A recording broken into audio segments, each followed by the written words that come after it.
So a sequel to what many consider, myself included, to be one of, not the, but one of the best video game movies ever made. So can they catch that lightning in a bottle a second time? Well, let's talk about it and see, but I'm strapped for time, so I gotta go fast.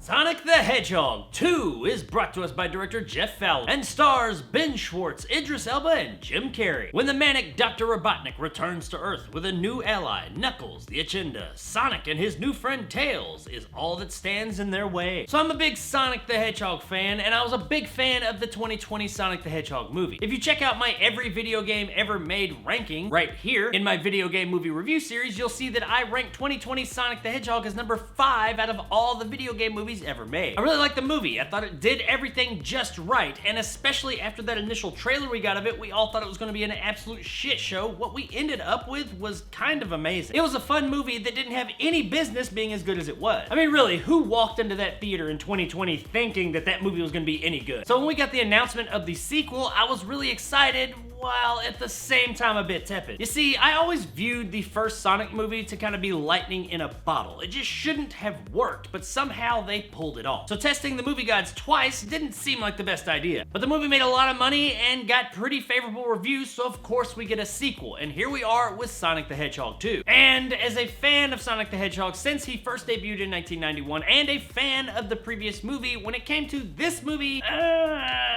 I had a pretty good time, honestly. Yeah, color me surprised again, this movie was pretty good. Now, it ain't perfect. It's got issues, and we're gonna talk about it. But what it does do right, it does really well. I'm not gonna spoil the story here for those of you that are interested in that, but just know that it does follow a similar formula to the first film. Ultimately, Robotnik is back, and he's teamed up with Knuckles, and they're going to get the Master Emerald that has, like, all the power in the world. You get this thing, and you can pretty much do anything you want. Sonic meets Tails, and they go on an adventure to find the Emerald to protect it from Dr. Robotnik and Knuckles. That's your movie right there. There's also some shit about a wedding that apparently has been a point of contention for a lot of people, but we'll get there. The movie continues a lot of the themes from the first film about family, friends, and connection. And it does evolve these themes in a reasonable direction. Sonic is still a kid, but he's kind of like an outcast kid because there's nobody else around like him. So this movie is more about him meeting some other beings that are more like him. Now you may ask, what does that do with the friendship between him and James Marsden's character, Tom? And the movie does address this, and their relationship evolves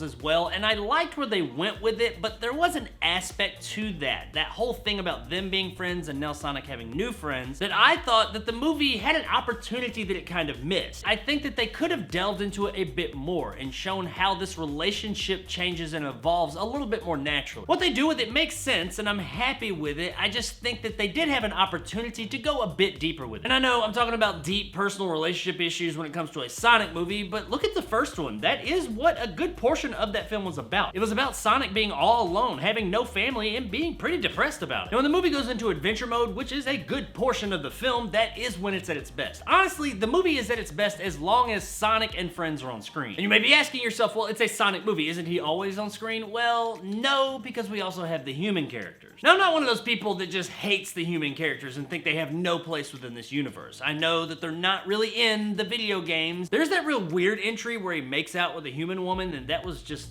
well, that was just fucking weird. But none of that here. Either way, I get sidetracked. The humans in the first film, I didn't mind, and the ones that are in this film, returning and new, I don't mind them that much either. There's a subplot in the film about a wedding that is pretty much exclusively the human characters, and it's my understanding that this part of the film has been a bit of an issue for people that have already seen the movie. And I do understand where they're coming from, but at the same time, I feel like people are being a bit harsher on this part of the movie than it really deserves. Yeah, throughout the vast majority of this subplot of the film, Sonic and friends just aren't there. But it is broken up throughout the film. There is one big part of it that's in the movie, but that's when Sonic and Tails get involved as well. Honestly, I didn't mind this part of the movie. It had a place within the story. Now, that part we can talk about. How they kind of like worked this into the story to make it work was kind of ridiculous even for a Sonic movie. They make it work. I mean, I didn't have a problem with it. I was entertained while it was happening. But had they tweaked tweaked it just a little bit and pretty much removed this part of the movie for the most part, I don't think it would have really made that much of a difference. Would it have made the movie better? I don't know, but it definitely wouldn't have hurt. As it stands though, this portion of the film honestly didn't bother me that much. Stupid as all get out, but I was entertained. Overall, the narrative does have its issues, but it does more right than it does wrong. And I mean, it's a Sonic movie. You gotta give it a little bit. It doesn't take itself too seriously. They're just having a good time with it, and they've made a really fun movie. And that's what I want when I go see a Sonic the Hedgehog movie, is a fun, fast movie, and that is what they provided. As for the action and adventure in the movie, it's all really good. It all works much like the first film. It all looks great, it's really fun, and it moves at a Sonic Boom pace, which is really the entire movie. This movie moves really fast. It's 2 hours and 2 minutes, but honestly, it did not seem like it was 2 hours and 2 minutes. Even though it is longer than the first movie, it felt like it was about the same length. Now, this is an effects-heavy movie, and much like the first movie, everything here looks really good. In fact, everything looks even better than it did in the first movie, and there's a lot more of it, too. The ending quarter of the movie is a whole lot of CGI. In fact, it's kind of like CGI galore, but it looks great. They did a wonderful job of framing it all and putting it out there for us to see in all its glory. It's very solid. None of it ever took me out of the film. Somehow, these cartoon aesthetic characters, Tails, Sonic, and Knuckles, within this world just work. They obviously aren't real, but they did a great job by these characters of maintaining that classic look, but also updating them just a bit and making parts of them look as realistic as possible so that they fit within the world. Now, performance-wise, all of our returning characters pretty much do the great job that they did in the first film. If you liked them in that movie, you're gonna like them here. Now, if you didn't like them there, you ain't gonna like them here either. But everybody does really good here, and it seems like they're all having a great time doing it, and that comes through in the performances. Jim Carrey's Dr. Robotnik is a bit more over the top this time around than he was last time, and I know that's kind of saying something. He is, once again, not just one of the best human characters in the movie, but one of the best characters in the movie. It's fun as hell to watch the guy in this performance, and I am happy that he did really well in this film and gave us a great performance, because apparently this is his final role. He's retiring after this. So good on you, Jim Carrey, going out with a bang. Ben Schwartz is the voice of Sonic, much like last time, injects a level of excitement and awe into the character, as well as a childlike innocence that you just can't help but love. And Idris Elba as Knuckles was just perfect. I can't imagine anyone else doing this voice now. His deadpan delivery of almost every one of his lines in the movie was hilarious at times. And I gotta give it to the filmmakers for casting Colleen O'Shaughnessy as the voice of Tails, because she has done the voice of Tails for about the past 15 plus years, which was a great little nod to Sonics of the past, and she did a great job as well. And that's really just the entire cast. Everybody seems like they're having a great time, and they gave some wonderfully fun performances. Guys, Sonic the Hedgehog 2 was in fact a worthy successor to the original. It does narratively have its issues, and there is a bit of the film that could probably be dropped and not make that much of a difference. But I still had a great time with this movie, even in those parts that could have been dropped. The movie has a lightning fast pace, some really fun performances, it looks great, and overall is just a really fun movie. And while it might not be quite as good as the original, it is really damn close and still a really good time and absolutely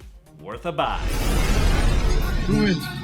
Do it! Show me the money! Do it! You motherfucker! So, Show me the money! do it!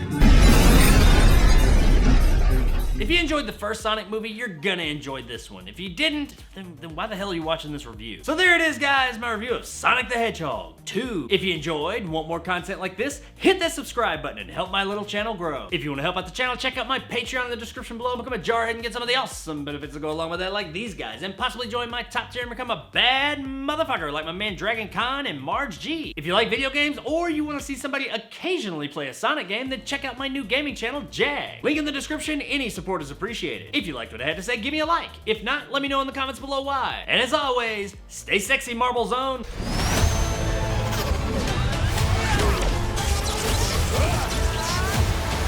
So in the end of the 2020 movie and this movie, we get a bit of a credit sequence that has graphics from like the Sega Genesis Sonic the Hedgehog game. And my question is, why the hell haven't we gotten this game yet? I know movie tie-in games are kind of to some people, but that would be really cool if we could get a Sonic the Hedgehog movie game, but it was like the old games, like in these credit sequence, like you just ran through scenes in the movie. I mean, seriously, this seems like missed potential. They've already got the assets and everything. They're in the credits of the movie. Can some like indie developer or something make this, please? Because I'd love to play it. I mean, Sega would probably sue you into infinity, but who cares? I put in a whole lot of work here on YouTube and don't get a whole lot for it. It's kind of the same thing. Kinda.